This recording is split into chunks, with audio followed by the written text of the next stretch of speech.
Boa noite, pessoal. Vocês estão me ouvindo?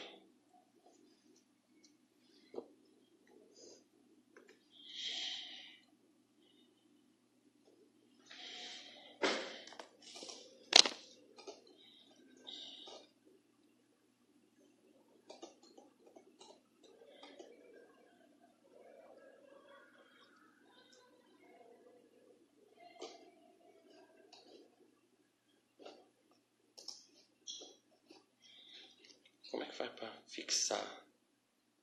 Eu vi que o Samer fez isso ontem. Isso.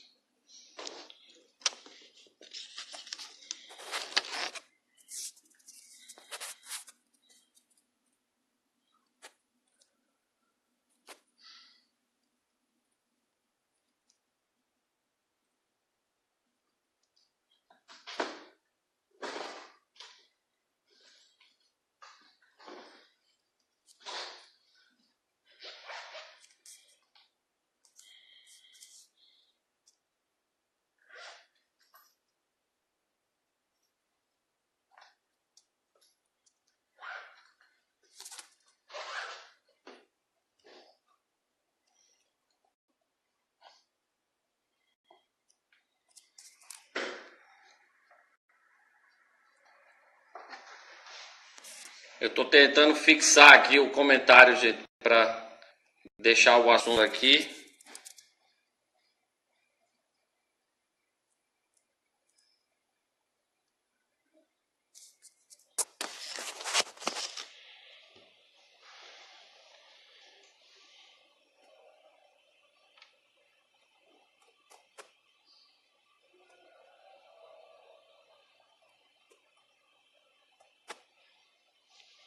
Bem, boa noite.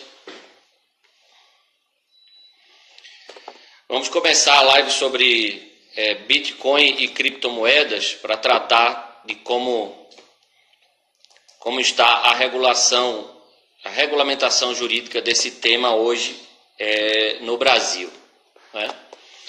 É um tema que está muito atual. Vocês estão me ouvindo? Alguém confirma para mim, por favor, se está me ouvindo bem?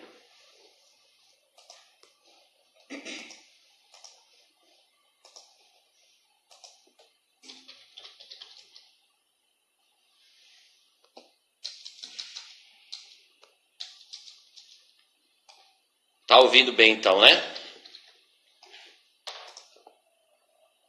Ok. Então vamos lá. Eu resolvi fazer essa live aqui porque eu fiz no meu perfil, no perfil do meu Instagram, né? Acabaram ficando longas, foram 2 lives. Hoje eu vou tentar fazer algo mais resumido, mas porque de lá para cá algumas coisas aconteceram e o tema tem se mostrado ainda mais atual, né? Teve uma decisão que foi muito noticiada ontem, da terceira sessão do STJ, né, que decidiu sobre a competência para crimes relacionados a criptomoedas, ao Bitcoin especificamente.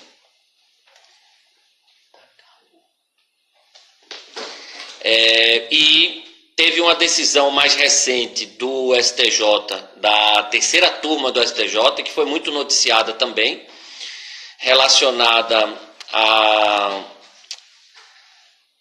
ao fechamento das contas bancárias por diversas instituições financeiras, contas bancárias titularizadas pelas exchanges, que são as corretoras de criptomoedas, né, como são chamadas.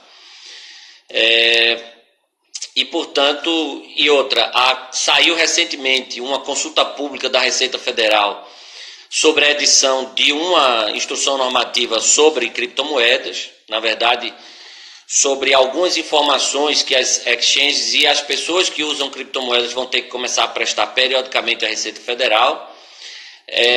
Alguns comunicados, algumas notas da CVM sobre o assunto, né, da Comissão de Valores Mobiliários, e alguns comunicados do Banco Central do Brasil também, que foram emitidos já há algum tempo. Então é sobre isso que eu quero comentar com vocês hoje, né? Nas outras lives que eu fiz no meu perfil, eu acabei falando um pouco no início sobre a origem e a história, o desenvolvimento do Bitcoin e das criptomoedas. Eu vou passar muito rapidamente hoje por isso, porque o objetivo dessa live aqui hoje é tratar mesmo da regulamentação jurídica do Bitcoin e das criptomoedas de uma forma geral no Brasil, ok? Então eu não vou cansá-los muito com os comentários que eu fiz nas outras lives sobre como surgiu, por que surgiu e tal. Eu vou falar de forma mais rápida desse assunto para entrar logo no assunto que importa, que é o status atual da regulamentação jurídica das criptomoedas no Brasil, ok? A origem de todas essas criptomoedas é o Bitcoin, que é até hoje a principal criptomoeda, a que tem o maior volume de negócios, a que tem o maior valor de mercado e a que tem gerado mais discussões. Inclusive, nesses julgados que eu mencionei para vocês, tanto o julgado da terceira turma do STJ sobre o fechamento das contas bancárias das corretoras de criptomoedas, quanto esse mais recente da terceira sessão do STJ sobre a competência para crimes que envolvam criptomoedas, são relacionados a Bitcoin, né? Falam muito de Bitcoin. A primeira criptomoeda, portanto, é o Bitcoin. Ela surgiu em 31 de outubro de 2008, né? Após a publicação de um paper, né? de um white paper, que é como a gente chama esses documentos que lançam as bases dessas criptomoedas, publicado por alguém chamado Satoshi Nakamoto, né, que até hoje ninguém sabe exatamente quem é, embora exista hoje na comunidade das criptomoedas uma suspeita muito forte e quase segura de quem seja, ou de quem sejam, porque existe a ideia de que o Satoshi não é uma pessoa, mas um grupo. Então o Satoshi Nakamoto publicou esse paper num grupo de criptografia, né, dos cypherpunks, que já eu explico melhor,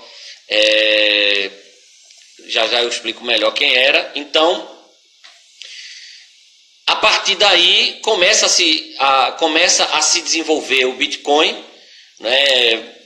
Passa a ter um maior destaque depois de uns 2 anos, ali por final de 2010 e início de 2011, chegando ao auge dele no ano passado, quando houve um aumento absurdo do valor dele, chegando em reais, valia quase 80 mil reais um Bitcoin, né? Hoje está na faixa de 15 mil reais, então veja a queda também que houve do final do ano passado até o final desse ano, e tudo isso aconteceu. A ideia dos criadores do Bitcoin era criar um dinheiro digital. E por que isso? Porque eles, muito conhecedores da teoria monetária, eles sabiam o problema que é o controle estatal sobre o dinheiro, que a gente tem há bastante tempo já, né? A emissão de moeda é um monopólio estatal e o controle estatal sobre o dinheiro permite que o Estado eventualmente crie dinheiro. Isso acontece com certa frequência, gerando a conhecida inflação, né? A inflação, a criação de dinheiro, a expansão da base monetária sem lastro, o que acaba gerando uma série de problemas. Não só o aumento de preços, mas também crises econômicas sérias. Então, já faz um tempo que muitas pessoas, cientes do problema que é você ter o controle estatal sobre o dinheiro, tentam criar uma moeda privada, né? E estabelecer, ou uma moeda não, tentam criar várias moedas privadas e estabelecer uma concorrência entre moedas, né? Isso, até bem pouco tempo atrás, era praticamente impossível, ou seja, era impossível na prática, porque qualquer tentativa de criação de uma moeda privada seria fortemente repelida pelo Estado, né? Algo que inclusive já aconteceu, né, em alguns lugares. Tentaram criar moedas privadas e as pessoas que fizeram isso foram severamente punidas, alguns estão até na cadeia até hoje, né? Ocorre que com o surgimento da internet e o desenvolvimento da criptografia, a possibilidade de criar-se uma moeda privada, ou seja, uma moeda não estatal, não controlada pelo Estado, passou a ser uma opção bem factível, né? E a partir já da década de 80, a gente começa a perceber que algumas pessoas passaram a se dedicar a isso, passaram a se dedicar a tentar criar uma moeda privada não controlada pelo Estado. Talvez a primeira pessoa que tenha manifestado essa preocupação em criar uma moeda estatal tenha sido esse cidadão aqui, ó, vou tentar mostrar aqui para vocês. Ó, o David Chaum, né? O David Chaum, que é um criptógrafo que desde a década de 80, né, é alguém que tem se preocupado em desenvolver a criptografia como forma de proteger os direitos individuais, assegurar a privacidade, né? E ele criou uma empresa chamada DigiCash. Ele já vinha publicando artigos nesse sentido desde a década de 80. Ele criou uma empresa chamada DigiCash e desenvolveu uma moeda digital chamada eCash. Acabou não vingando e não era exatamente o que é o Bitcoin hoje, o que são as criptomoedas hoje, mas foi, digamos assim, uma primeira tentativa de criação de um dinheiro digital, né? Depois disso, depois que a DigiCash, a empresa lá que o David Chaum criou e faliu, e portanto a ideia dele da criação do eCash acabou naufragando. Depois que isso não deu certo, um grupo de pessoas, alguns deles que tinham inclusive trabalhado com o David Chaum na DigiCash, passaram a se reunir, primeiro fisicamente e depois virtualmente, com o objetivo de desenvolver a criptografia como forma de proteção dos direitos individuais contra arbítrios do Estado, né? A esse grupo se deu o nome de cypherpunks. Não é cyberpunks, é cypherpunks. Cypher é uma expressão muito ligada à criptografia e punk vem do movimento punk mesmo, que é um movimento, sempre foi um movimento de contracultura, né? Quem gosta de rock and roll deve conhecer um pouco do movimento punk, de contracultura, de anarquia mesmo, de ser contra o Estado, contra a autoridade estatal. Esse grupo, os cypherpunks, eram pessoas interessadas em criptografia que estavam preocupadas em desenvolver mecanismos de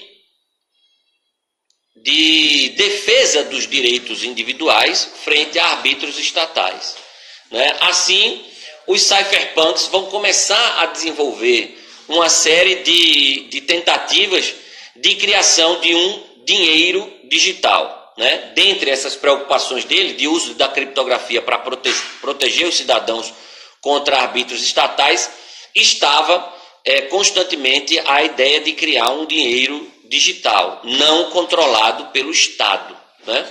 Com o uso da criptografia.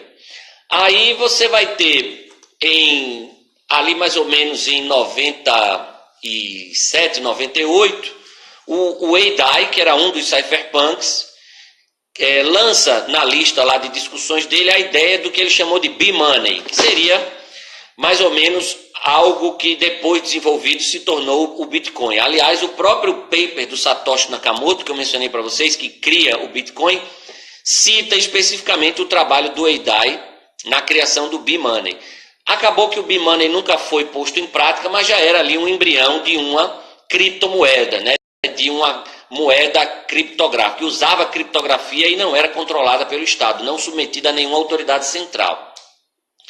Depois, o Nick Szabo, que para muitos é o Satoshi Nakamoto, publica um outro paper desenvolvendo o que ele chamava de BitGold, né? E o próprio Satoshi Nakamoto reconhece no final que o Bitcoin que ele cria anos depois é uma espécie de fusão do B-Money do Eidai com o BitGold do Nick Szabo. Então, em 2008, o Satoshi Nakamoto publica esse paper aqui. Eu vou tentar mostrar a vocês aqui, ó. O Satoshi Nakamoto publica esse paper, né? Bitcoin, um sistema de dinheiro eletrônico peer-to-peer, né? Ou seja, ponto a ponto, pessoa para pessoa, sem, portanto, intermediários e sem o controle de nenhuma autoridade central, seja ela privada ou estatal, né? Então, em 31 de outubro de 2008, o Satoshi Nakamoto lança esse paper criando o Bitcoin. Então, percebam, Falei bem rapidamente dessa parte histórica, nas outras lives que eu fiz no meu perfil eu falei detalhadamente de tudo isso, de como surgiram os cypherpunks, etc. Aqui, como eu disse, o objetivo é falar mesmo do status regulatório jurídico das criptomoedas no Brasil, então eu passei bem rápido por isso. Então, na verdade, o que eram os cypherpunks? Pessoas, como eu disse, interessadas em criptografia, muitos com a visão anarquista mesmo, né, de ser contra o Estado, em todos os aspectos, não apenas na questão monetária, e que, dentre várias outras coisas que estavam tentando desenvolver, como forma de usar a criptografia para proteger os cidadãos contra o arbítrio estatal, estavam se preocupando em criar uma criptomoeda, ou seja, uma moeda digital que não fosse controlada por nenhuma autoridade central, não fosse controlada pelo Estado. E assim surge o Bitcoin. O Bitcoin tem sua primeira operação feita em 3 de janeiro de 2009. Foi uma operação feita pelo próprio Satoshi Nakamoto para uma das pessoas que ajudou muito ele no desenvolvimento do Bitcoin, era um outro membro lá da lista dos cypherpunks, o Ralph Finney, né? Em 3 de janeiro de 2009. A primeira cotação do Bitcoin foi no início de 2010 e o Bitcoin foi cotado, vejam só, $1 valia 1.309 Bitcoins. $1 valia 1.309 Bitcoins, ou seja, o Bitcoin valia milésimos de dólar, né? Nem centavos. Em todo o ano de 2010, o Bitcoin não chegou a valer nem $1. Valeu no máximo 39 centavos de dólar. Hoje, para vocês terem uma ideia, o Bitcoin está valendo aproximadamente $4.000, mas já chegou a valer no final de 2017, 20 mil dólares. Ok? A primeira transação real com o Bitcoin aconteceu em 22 de maio de 2010, quando uma pessoa lá da lista disse: quem comprar 2 pizzas para mim, eu pago 10.000 bitcoins. Então, depois de uns 4, 5 dias que essa postagem tinha sido feita, uma pessoa que estava lá na Inglaterra ligou para uma pizzaria nos Estados Unidos, perto da casa dessa pessoa que tinha feito a postagem, comprou 2 pizzas com cartão de crédito, mandou entregar e por isso recebeu 10.000 bitcoins, né? Com certeza foram as pizzas mais caras da história, né? Dado o valor que o Bitcoin já chegou a ter e o valor que o Bitcoin tem hoje. A partir daí, pessoal, até então o Bitcoin era algo que era muito restrito só a essa comunidade de criptógrafos mesmo, né? Esse pessoal nerd da criptografia. Mas alguns fatos foram acontecendo que tornaram o Bitcoin, acabaram impulsionando o Bitcoin, popularizando o uso do Bitcoin. O primeiro desses fatos foi o escândalo do Wikileaks, que era aquele site que se propunha a vazar documentos dos estados, né? Documentos diplomáticos.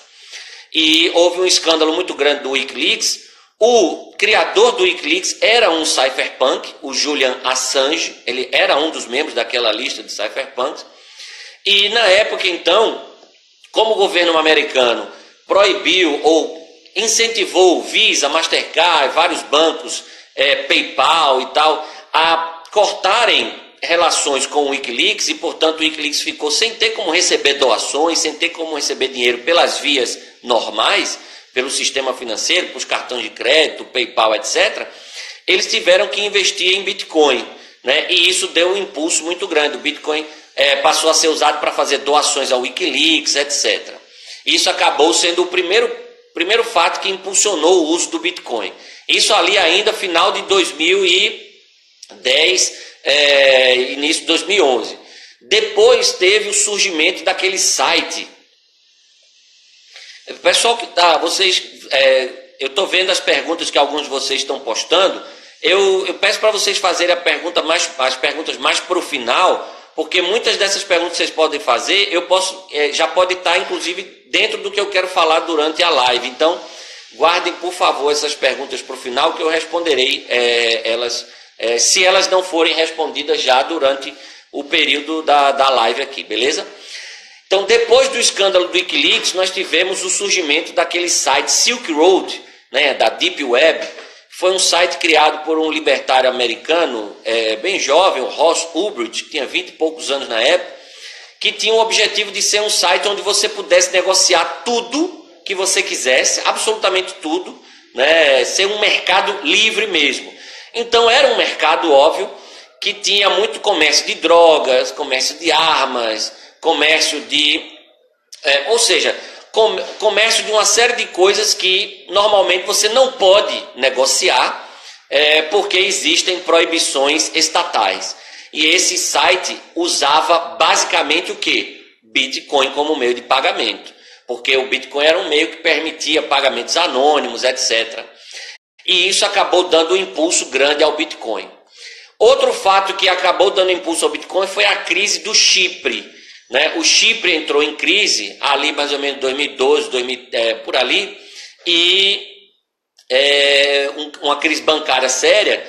E a União Europeia, para ajudar o Chipre, impôs como condição que eles congelassem as contas bancárias de muita gente e tal. Então, muita gente acabou indo para o Bitcoin. Isso foi também um fato que deu um impulso ao Bitcoin. Nessa época, portanto, embora isso tudo tenha sido bom para o Bitcoin, porque deu um impulso a ele, popularizou, e o Bitcoin deixou de ser algo restrito lá, aqueles nerds criptógrafos, e passou a ser algo conhecido por muita gente, isso também teve um lado ruim, porque atraiu a atenção do governo, né? O governo, principalmente o governo americano, passou a colocar o Bitcoin e as criptomoedas no seu radar e a estabelecer alguma preocupação, principalmente porque o Bitcoin podia ser usado para compra de armas, para compra de drogas, para financiamento de terrorismo, lavagem de dinheiro, etc., né? Então, a partir daí, o governo americano ficou preocupado. Foi a partir dessa época, inclusive, que o Satoshi Nakamoto, o criador do Bitcoin, desapareceu dos fóruns de criptografia, etc. Então, quando o Bitcoin começou a se popularizar, uma série de empresas começaram a surgir com o objetivo de desenvolver essa tecnologia e ampliar o seu uso, né? Então, uma série de startups lá do Vale do Silício, como a BitInstant, a BitPay, começaram a surgir com o objetivo de difundir o Bitcoin e outras criptomoedas e difundir a tecnologia que estava por trás do Bitcoin. Isso fez com que o Bitcoin tivesse um crescimento muito grande ali 2013, 2014, mas depois a coisa degringola. Por quê? Porque houve alguns escândalos que prejudicaram muito a imagem do Bitcoin. O primeiro deles foi a falência da Mt. Gox, que foi durante o período inicial do Bitcoin uma quase monopolista nas transações com Bitcoin. Era uma empresa sediada no Japão e comandada por dois franceses que deu um problema muito sério, porque elas foram invadidas por hackers, muita gente perdeu os Bitcoins, ela declarou falência nessa época. Então, isso gerou um problema muito grande. O governo americano fechou o cerco também contra o Bitcoin nessa época, e alguns lugares como Nova York baixaram normas extremamente difíceis de serem cumpridas por quem operava com Bitcoin, principalmente as corretoras, as exchanges, né? Isso gerou um problema muito sério. E aquela pecha que o governo americano colocou no Bitcoin, que era algo usado para financiar terrorismo, era algo usado para comprar droga, era algo usado para comprar arma, tal, pegou, e isso fez com que o preço do Bitcoin caísse muito. Muita gente nessa época até declarou que seria o fim do Bitcoin. No entanto, o Bitcoin e as outras criptomoedas que já estavam surgindo nessa época conseguiram resistir, principalmente por conta disso aqui, ó. Por conta da tecnologia blockchain, que é a tecnologia que está por trás do Bitcoin, né? O que é que acontece? Qual é a grande sacada, qual é o grande mérito dessa tecnologia blockchain que está por trás do Bitcoin, e por que ela foi tão importante para que o Bitcoin resistisse a todos esses ataques, a todos esses problemas que ele teve? Pessoal, normalmente operações financeiras, né, elas precisam do que a gente chama de terceira parte confiável, né, um terceiro intermediário, que normalmente é uma instituição financeira. O que é que esse terceiro vai fazer? Ele vai verificar de onde vem o dinheiro, para onde vai o dinheiro, e confirmar a veracidade daquela operação, né? O uso da tecnologia blockchain é revolucionário, por quê? Porque essa tecnologia torna desnecessária essa terceira parte confiável. Ela torna desnecessário esse intermediário, né? Por quê? Porque a confirmação da veracidade da operação vai ser feita pela própria rede blockchain, né? Por meio da resolução, no caso Bitcoin, por meio da resolução de um problema matemático, né? Isso é feito por pessoas que têm alta capacidade computacional, né? E a gente chama isso, no mundo do Bitcoin e das criptomoedas, de mineração. E elas acabam sendo retribuídas por isso, né? Então, a própria rede faz essa verificação e você elimina, portanto, a necessidade de um terceiro intermediário. Então, ó, anotem aí, duas características, portanto, são muito importantes que eu já destaquei aqui do Bitcoin e das criptomoedas em geral. A primeira, são moedas não reguladas pelo Estado, não sujeitas a um controle de uma autoridade central, né? E segundo, são moedas que não dependem de um intermediário para as suas operações, permitem transações financeiras sem a necessidade de um terceiro intermediário. Por quê? Porque tudo é gerenciado pela própria rede, né? Então, o que é que o pessoal começou a perceber nessa época? Que a tecnologia blockchain ela não era só importante para o Bitcoin, ela não era só importante para criptomoedas. A tecnologia blockchain, na medida em que ela torna desnecessária essa terceira parte confiável, ela pode revolucionar toda e qualquer transação que hoje depende dessa terceira parte confiável. Então, toda e qualquer transação que hoje depende de uma terceira parte confiável pode se beneficiar do uso da tecnologia blockchain, né? Eliminando a necessidade desse intermediário. Então, por isso que se fala muito hoje na tecnologia blockchain para registros imobiliários, por exemplo.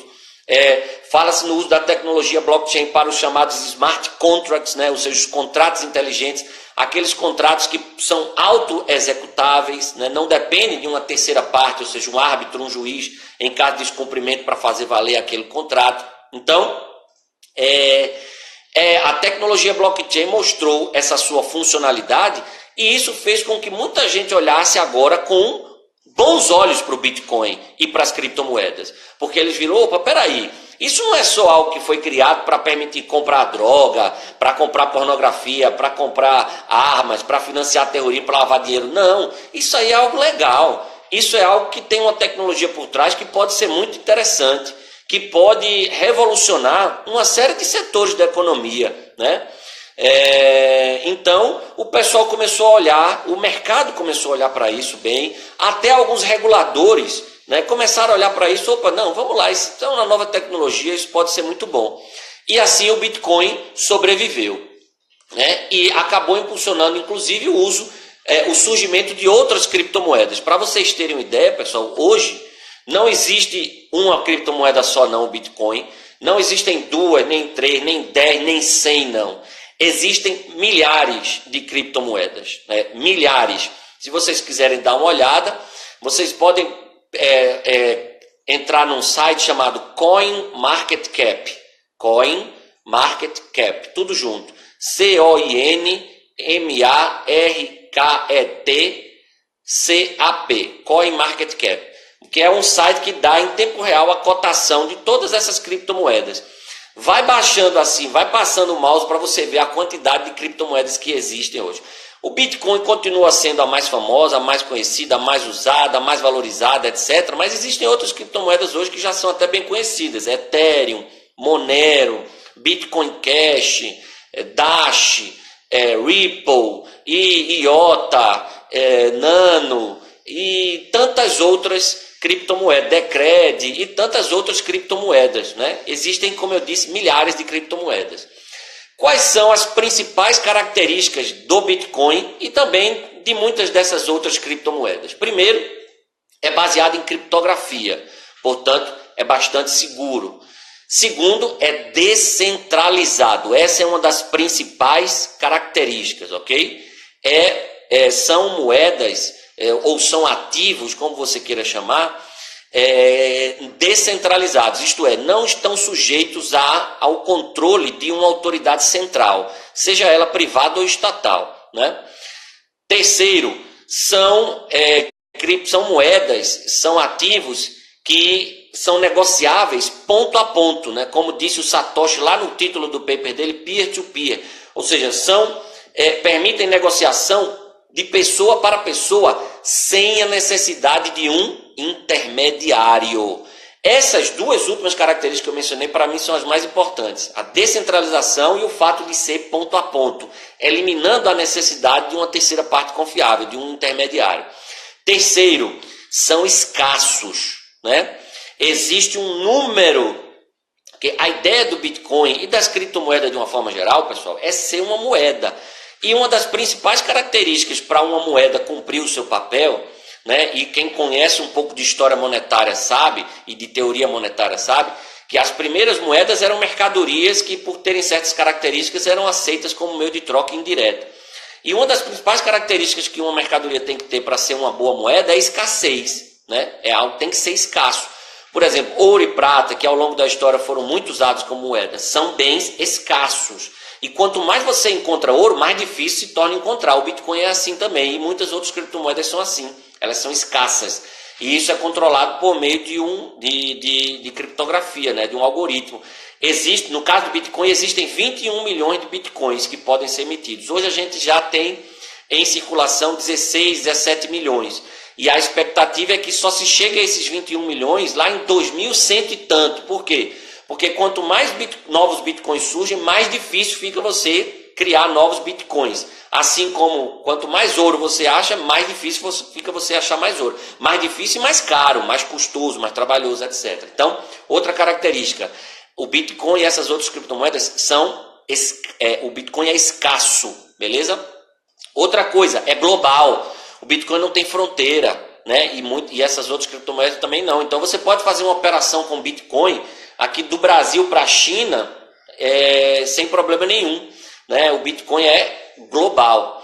E finalmente o Bitcoin, assim como muitas dessas outras criptomoedas, são tecnologias de código aberto, né? Open source. Então elas estão sendo constantemente desenvolvidas pela própria rede, né? O código é público, é acessável. Então a outra característica é que são de código aberto. Então, baseado em criptografia, descentralizado, ponto a ponto, escasso, global e de código aberto. Por causa dessas características, o Bitcoin tem algumas qualidades importantes. Primeiro, transações rápidas. No sistema financeiro, no sistema bancário tradicional, algumas operações você vai precisar de horas ou dias para fazê-las. Por exemplo, transferências internacionais, né? Já com Bitcoin e criptomoedas, muitas dessas criptomoedas não, você pode fazer essas transações quase que instantaneamente, né? Algumas dessas transações vão durar segundos ou minutos, né? No máximo. Segundo, como o Bitcoin é descentralizado, ele não está sujeito a uma autoridade central. Eu falo sempre Bitcoin, mas muitas dessas características se aplicam a todas criptomoedas, tá, pessoal? Como não há centralização, como não há controle central por nenhuma autoridade estatal, não há burocracia, né? Então, portanto, não há feriados, não existem limites, né, nas operações que você faz, etc. Você está livre de toda essa burocracia estatal. Terceiro, como o Bitcoin é uma tecnologia que ponto a ponto permite transações ponto a ponto, e quase todas as outras criptomoedas são assim também, você tem um baixo custo operacional, né? Por quê? Porque você não tem a necessidade de intermediários e nas operações em si você não tem também incidência de tributação, né? Você não vai pagar IOF, por exemplo, em operações que você faça com criptomoedas, né? Outra coisa, como o Bitcoin é escasso, e as outras criptomoedas que também possuem a escassez como característica, elas são imunes a surtos inflacionários. Elas não estão sujeitas à inflação, ou seja, o Estado não pode simplesmente emitir bitcoins, né? O Banco Central de um país não pode criar bitcoin do nada, como se faz com o dinheiro estatal, gerando surtos inflacionários, né? O Bitcoin e as outras criptomoedas que têm como característica a escassez são imunes a surtos inflacionários, né? Ou seja, governos não podem emitir bitcoins e outras criptomoedas, a não ser que se crie uma própria criptomoeda estatal, que é algo que já tem sido discutido. A presidente do FMI, a Lagarde, inclusive, defendeu que bancos centrais emitam suas próprias criptomoedas recentemente. Outra coisa, como o Bitcoin é global, não tem fronteiras, o Bitcoin permite facilmente operações internacionais, por exemplo, né? algo que às vezes é muito difícil se você tenta fazer isso por meio do sistema financeiro tradicional. E como o Bitcoin é de código aberto e baseado em criptografia, ele é muito seguro e autorregulável, né? Ele é regulado pela própria rede. A própria rede garante a segurança nas operações. Ok? Vejam só, pessoal. Diante de todas essas características do Bitcoin, alguns usos interessantes do Bitcoin e de outras criptomoedas têm se mostrado para várias pessoas hoje. Muitas pessoas têm usado Bitcoin e criptomoedas como investimento hoje em dia, né? Então, em vez de você só investir em imóveis, investir em ações, nesses fundos de investimento, etc., muita gente hoje tem visto nas criptomoedas, no Bitcoin e nas criptomoedas, boas opções de investimento, né? Agora, o Bitcoin e as criptomoedas ainda têm demonstrado uma volatilidade no preço muito grande, né? E embora isso seja, em alguns aspectos, um problema, isso para muita gente é bom, porque quando você tem alta volatilidade, você tem a possibilidade de fazer o chamado trading financeiro, né? Comprar na baixa, vender na alta e assim ganhar dinheiro. Então muita gente faz trading financeiro com Bitcoin e criptomoedas. Você pode também usar hoje, como no Brasil, por exemplo, não é proibido. Então você pode receber por produtos e serviços prestados em Bitcoin ou outras criptomoedas. E já há empresas que fazem isso. Eu lembro que há alguns anos eu estava em São Paulo, descobri que tinha um restaurante em São Paulo que aceitava Bitcoin. Eu fui lá, jantei e paguei, né, com Bitcoin. Você pode usar Bitcoin, se você... André, mas no Brasil ainda tem pouco lugar. Você pode usar Bitcoin e outras criptomoedas para fazer compras internacionais, porque em muitos lugares, outros países já se aceitam, você pode fazer essas compras nos sites, etc. Você pode utilizar Bitcoin e outras criptomoedas para transferências internacionais, né? Até porque transferências internacionais por meio do sistema bancário tradicional são caras e extremamente demoradas. E eu posso citar outros usos aqui do Bitcoin. Por exemplo, você pode usar Bitcoin e criptomoedas para blindagem patrimonial, por exemplo, né? Porque como hoje a gente vai ver isso, inclusive, você pode guardar esses bitcoins em lugares que não possuem ainda uma regulação estatal, vai ser muito difícil alguém encontrar essas suas criptomoedas, e ainda que encontre, vai ser muito difícil se determinar algum tipo de constrição sobre esses ativos criptográficos, né? Então há uma série de usos interessantes hoje do Bitcoin e das demais criptomoedas. Agora, o Bitcoin ainda apresenta alguns problemas. Primeiro, o pouco conhecimento, né? São poucas pessoas hoje que conhecem o Bitcoin e outras criptomoedas, né? É algo que ainda está restrito a um grupo muito específico de pessoas. Existe muita gente hoje que já ouviu falar, mas conhecer mesmo e ter criptomoedas, negociar com isso, ainda é um universo pequeno de pessoas, principalmente no Brasil. Diante disso, há ainda uma baixa aceitação. É difícil você encontrar lugares que aceitem, né? Então, se você resolve, por exemplo, não ter mais reais, compra tudo Bitcoin, passa a ter só Bitcoins, vai ser difícil para você comprar certas coisas, serviços, produtos, porque há uma baixa aceitação hoje ainda. Outro problema é a volatilidade no preço. A volatilidade no preço, como eu disse, embora seja bom para quem gosta de fazer trade financeiro, né, é ruim para quem quer usar isso como moeda. Porque você compra hoje por um preço, amanhã caiu muito o valor, você perdeu dinheiro, né? Se você quer usar isso diariamente, a volatilidade é um problema. Por isso que tem muita gente dizendo que hoje ainda não existem criptomoedas, existem criptoativos. Porque moeda mesmo elas ainda não são. Elas não cumprem essa função de você sair amanhã e ir na padaria comprar pão com isso, né? Em virtude de alguns problemas, da baixa aceitação e principalmente dessa volatilidade. E o principal problema, que é o que eu quero falar com mais detalhes hoje, é a questão da regulamentação estatal, né? Não há quase nenhuma regulação estatal sobre criptomoedas. E isso, embora muita gente considere bom, né? Muita gente, principalmente o pessoal que está envolvido no início das criptomoedas, porque tem aquela pegada anárquica, né, de ser algo realmente não estatal e não controlado pelo Estado e tal, Para quem quer negociar, para quem quer operar, os empresários, por exemplo, eles ficam com muito medo quando é algo que não tem regulação, né? Isso acaba gerando insegurança jurídica, e onde tem insegurança jurídica, o pessoal não quer investir. Então você fica naquela sinuca, regula e aí foge a todo o ideário que está por trás das criptomoedas, de ser algo realmente não estatal, não regulado, ou regula e assim dá segurança jurídica e mais tranquilidade para quem quer investir e mexer com isso, né? Essa é a pergunta de $1 milhão, e isso é que a gente tem que decidir. Então, como é que está hoje o panorama jurídico do Bitcoin no Brasil? Não há regulamentação legal nem infralegal específica sobre o tema, sobre Bitcoin e criptomoedas no Brasil. Não há. Não existe regulamentação legal e infralegal sobre Bitcoin, nem sobre criptomoeda de uma forma geral no Brasil. Não obstante, algumas coisas precisam ser destacadas sobre isso. Não deve durar muito tempo para que seja regulado. Por quê? Essa semana, aliás, a gente está hoje o quê? Dia 4, anteontem foi publicada a declaração do G20, né, dos líderes do G20, após a reunião que eles tiveram em Buenos Aires. E eu vou ler para vocês aqui, em tradução livre, viu, pessoal? O item 25 da declaração dos líderes do G20, feita anteontem.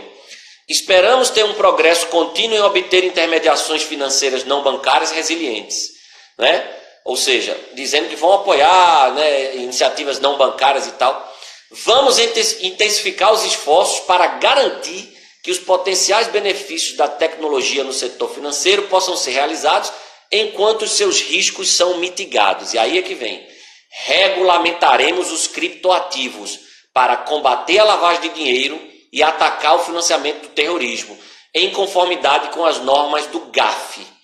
O GAFI é um grupo internacional, né, que estabelece diretrizes, né, que vários países fazem parte, estabelecem diretrizes para o combate à lavagem de dinheiro e ao financiamento do terrorismo. Então, o G20 declarou anteontem que que os países que compõem o G20 vão regulamentar as criptomoedas, né, com o objetivo de combater lavagem de dinheiro e atacar o financiamento do terrorismo, né? Nesse sentido, eu posso destacar para vocês que no dia 31 de outubro, ou seja, 10 anos depois da publicação do paper do Bitcoin por Satoshi Nakamoto, a Receita Federal brasileira publicou uma consulta pública, né? A Receita Federal abriu hoje, dia 31, consulta pública para a criação de uma norma sobre prestação de informações pelas empresas que realizam operações de compra e venda de moedas virtuais. A mais famosa delas é o Bitcoin. Então, se passar essa instrução normativa da Receita, conforme o texto, eu vi o texto, inclusive até me manifestei na consulta pública, se passar, o que é que vai acontecer? Todo mundo que negocia com Bitcoin e essas corretoras com Bitcoin vão ter que informar mensalmente à Receita as operações que fizeram com Bitcoin. Ou qualquer outra criptomoeda, né? Então vamos esperar, porque em breve essa instrução normativa da Receita Federal deve sair, muito em breve, né? Outra coisa, com base nessa ausência de regulamentação legal ou infralegal sobre o tema, ontem, aliás, foi noticiado que o STJ, a terceira sessão do STJ, entendeu que a competência para julgar crime envolvendo Bitcoin é da Justiça Estadual. Por quê? Qual foi a discussão que houve? Era o seguinte, era uma investigação sobre pessoas que tinham criado uma empresa que captavam investidores, né? Na verdade, uns picaretas que fizeram uma pirâmide, oferecendo ganhos fixos mensais, né, investimento em Bitcoin. E o Ministério Público de São Paulo entendeu que a ação devia ser proposta na Justiça Federal. Por quê? Porque existiam indícios de crime como evasão de divisas, sonegação fiscal e tal, e isso atrairia competência da Justiça Federal. A Justiça Federal, porém, suscitou conflito de competência. Por quê? Porque disse que não havia, como não há regulamentação legal nem infralegal sobre o tema, não havia nenhuma violação a uma regra federal. Portanto, não haveria atração para para a Justiça Federal. E foi esse o entendimento do STJ. O STJ disse, olha, como não é o Bitcoin e essas criptomoedas ainda não são reconhecidas, não são reguladas, não são supervisionadas, nem autorizadas por nenhuma instituição, nem o Banco Central, nem Comissão de Valores Imobiliários e tal, a competência entendeu-se que era da Justiça Estadual. Então, o primeiro ponto não há regulamentação legal, nem infralegal sobre o tema ainda no Brasil. Ainda. Por quê? Porque eu mostrei a vocês que já existe um movimento da Receita Federal para criar uma instrução normativa sobre isso. Diante dessa ausência de regulamentação legal ou infralegal, há uma atuação muito cautelosa ainda dos setores regulados. Por exemplo, o sistema financeiro. O sistema financeiro tem muito medo de trabalhar com criptomoedas. Tanto que, há alguns meses, vários bancos fecharam unilateralmente, rescindiram o contrato unilateralmente que tinham com corretoras de criptomoedas. Porque as corretoras de criptomoedas, elas precisam ter conta em banco.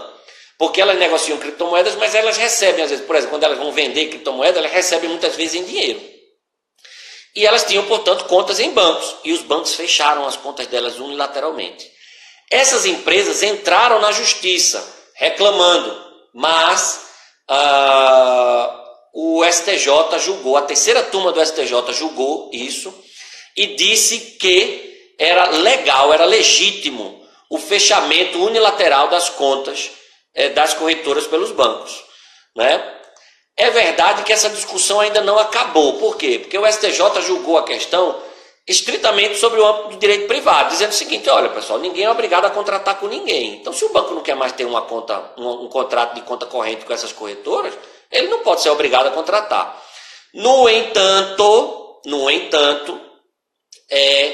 além dessas ações judiciais, existe também uma apuração que está sendo feita no CAD, Conselho Administrativo de Defesa Econômica, por suposta prática de abuso do poder econômico por parte dos bancos, quando eles fecharam as contas dessas corretoras. Então vamos esperar o que é que o CAD vai dizer sobre isso, mas por enquanto a gente ainda não tem. O CAD abriu o processo, a superintendência recomendou a abertura do processo, mas o processo está correndo ainda, deve demorar um pouco. Terceiro ponto sobre a situação da regulamentação jurídica das criptomoedas no Brasil. O Banco Central publicou já 2 comunicados, se quiserem anotar os comunicados, são esses aqui, ó. O comunicado 25.306 de 2014 e o comunicado 31.379 de 2017. Comunicado 25.306 de 2014 e o comunicado 31.379 de 2017. Em ambos, o Banco Central deixou claro o seguinte: a denominada moeda virtual não se confunde com a definição de moeda eletrônica, de que trata a Lei 12.865 de 2013. Porque existe o conceito de moeda eletrônica no ordenamento jurídico brasileiro. Mas o moeda eletrônica consiste no recurso em real armazenado em dispositivo ou sistema eletrônico que permite ao usuário final efetuar a transação de pagamento. Ou seja, o conceito de moeda eletrônica no direito brasileiro é algo que está lastreado em real, que é a nossa moeda oficial. Como essas criptomoedas elas não estão lastreadas em real, elas são a própria moeda, elas são um concorrente do real. Então, o Banco Central diz que elas não são moeda eletrônica nos termos da nossa lei. Nossa lei não fala moeda virtual, tem um conceito que é moeda eletrônica. Agora, nesses comunicados, o Banco Central também disse que elas não são sujeitas à regulação do Banco Central. As empresas que operam com criptomoedas, as exchanges, não são consideradas instituições financeiras e, portanto, não são reguladas pelo Banco Central.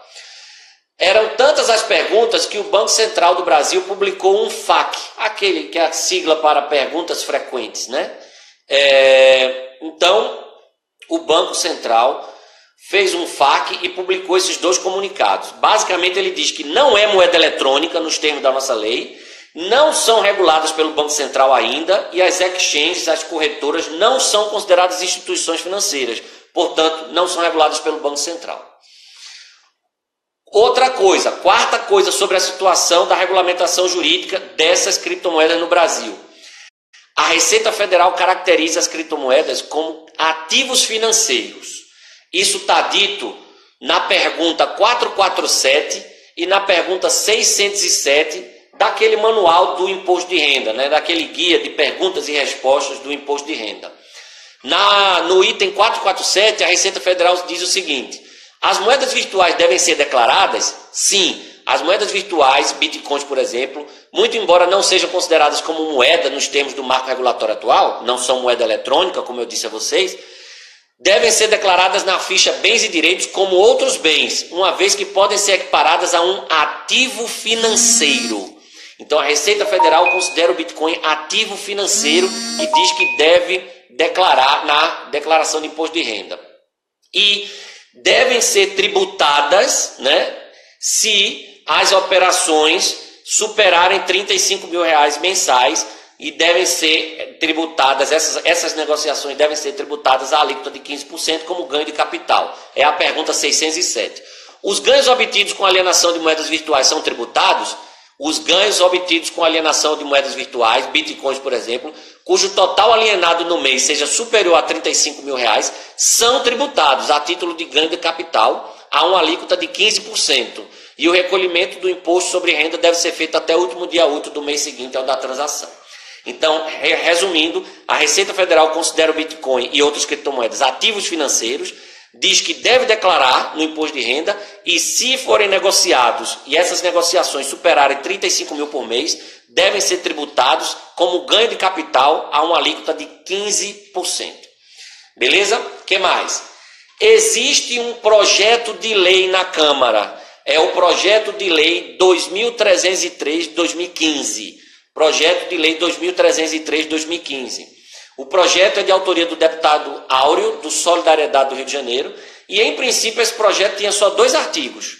O objetivo era equiparar, colocar criptomoedas, criptoativos e milhas, programas de milhagem, aquelas milhas aéreas, né, dessas companhias. Juntava tudo no mesmo bolo, considerando arranjo de pagamento nos termos da lei e, portanto, submetendo à fiscalização do Banco Central. O projeto inicialmente era isso, só tinha 2 artiguinhos, só dizendo isso. No entanto, o relator do projeto, que é o deputado Expedito Neto, fez um relatório que foi considerado absurdo por todo mundo, inclusive pelos reguladores, criminalizando o uso, a negociação, a operações com criptomoedas no Brasil. É óbvio que, diante disso, o projeto está parado e não vai avançar com esse teor, deve mexer, né, porque ninguém concordou. Ele diz o seguinte, no parecer dele: nessa linha, naquilo que diz respeito às moedas virtuais, digitais ou criptomoedas, decidimos nos posicionar pela proibição de emissão em território nacional, bem como de vedar sua comercialização, intermediação e mesmo aceitação como meio de pagamento. Para tal fim, optamos por inserir no Código Penal o tipo específico para a prática descrita no parágrafo anterior, ou seja, tornou crime o uso, a emissão, a comercialização, a intermediação de criptomoedas no Brasil. Um absurdo total, algo totalmente contra o avanço tecnológico, a inovação que essas coisas representam. Você pode ter até críticas e tudo, mas tornar crime, ser refratário dessa forma à inovação, à tecnologia, é um absurdo. Por isso esse projeto está parado e não deve andar enquanto tiver essa redação. Além disso, sexta coisa, a CVM, Comissão de Valores Mobiliários, já emitiu algumas notas sobre o assunto. Não especificamente sobre Bitcoin e sobre criptomoedas em si, mas sobre o que a gente tem chamado no mercado de ICO, que é uma sigla para a expressão em inglês Initial Coin Offering, ou seja, oferta inicial de moeda. Por quê? Porque, como eu disse a vocês, existem hoje milhares de criptomoedas no mundo todo. E a emissão de criptomoedas tem sido usada por muitas empresas, principalmente startups, essas empresas novas, como meio de captação de recursos, né? Então, você lança essas criptomoedas ou esses criptoativos, esses tokens virtuais e tal, concedendo certos direitos a quem adquirir inicialmente. E o que a CVM disse nessas notas dela foi uma nota publicada em 11 de outubro de 2017, outra publicada em 16 de novembro de 2017, outra publicada em 7 de março de 2008. Nessas 3 notas, a CVM basicamente diz a mesma coisa. Preste atenção e anotem aí. A CVM disse o seguinte, ó: podem-se compreender ICOs, ICOs, como captações públicas de recursos, tendo como contrapartida a emissão de ativos virtuais, também conhecidos como tokens ou coins, junto ao público investidor. Tais ativos virtuais, por sua vez, a depender do contexto econômico e de sua emissão e dos direitos conferidos a investidores, podem representar valores mobiliários. Então, o que a CVM disse é que nesses ICOs, nessas ICOs, nessas ofertas iniciais de moeda, que se fazem, nas quais se fazem captação pública de recursos, isso pode caracterizar-se como um ativo ou como um valor mobiliário. E se caracterizar como valor mobiliário, tem que ter registro na CVM ou dispensa de registro na CVM. Ou seja, você tem que comunicar a CVM para que se faça o registro daquela oferta pública ou que se dispense o registro daquela oferta pública. Então ela diz, as ofertas de ativos virtuais que se enquadrem na definição de valor mobiliário e estejam em desconformidade com a regulamentação serão tidas como irregulares e, como tais, estarão sujeitas às sanções e penalidades. Só que aí a CVM continua. A CVM alerta que até a presente data não foi registrada nem dispensada de registro nenhuma oferta de ICO no Brasil. Então o que a CVM diz é que uma ICO pode eventualmente caracterizar-se como oferta pública, de valores mobiliários. E se caracterizar, aí vai ter que ter registro na CVM ou dispensa de registro. A CVM tem que ser comunicada. Mas ela diz que até hoje não teve nenhuma ICO que se caracterizou desse jeito. Então ela só diz que está de olho. Nesses comunicados ela só disse isso, que está de olho. Então esse é o posicionamento da CVM. Ela diz que essas criptomoedas podem eventualmente se caracterizar como valores mobiliários, se conferirem direitos de voto, por exemplo, direitos societários, e nesses casos, um eventual ICO tem que ser submetido à regulamentação da CVM. Mas até hoje isso não aconteceu. Nos Estados Unidos, o leading case, o caso paradigma sobre esse tema, é o caso conhecido como DDAO, que era um fundo descentralizado de risco que, com base no criptoativo Ethereum, que é um criptoativo muito famoso, o segundo mais famoso talvez depois do Bitcoin.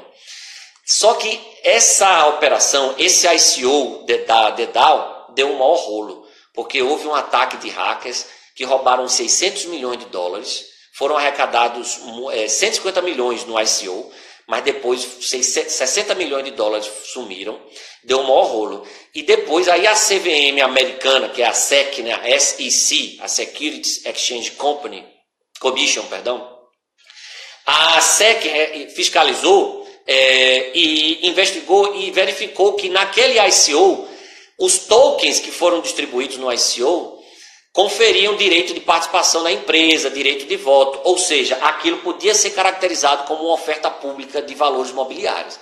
Então, muito provavelmente esse é o caso que vai servir de norte para todos os julgamentos, inclusive da CVM aqui. Mas até hoje no Brasil não teve isso. Ou seja, essa é a situação jurídica do Bitcoin no Brasil. Resumindo, não há regulamentação legal nem infralegal específica ainda, mas existe o projeto de lei, que na redação do relator está uma porcaria, portanto não deve andar, e existe a consulta pública da Receita Federal para uma possível instrução normativa. O Banco Central não considera moeda eletrônica nos termos da lei, mas diz que está de olho. Mas diz que, por enquanto, como não é moeda eletrônica, ele não regula, as exchanges não são instituições financeiras, etc.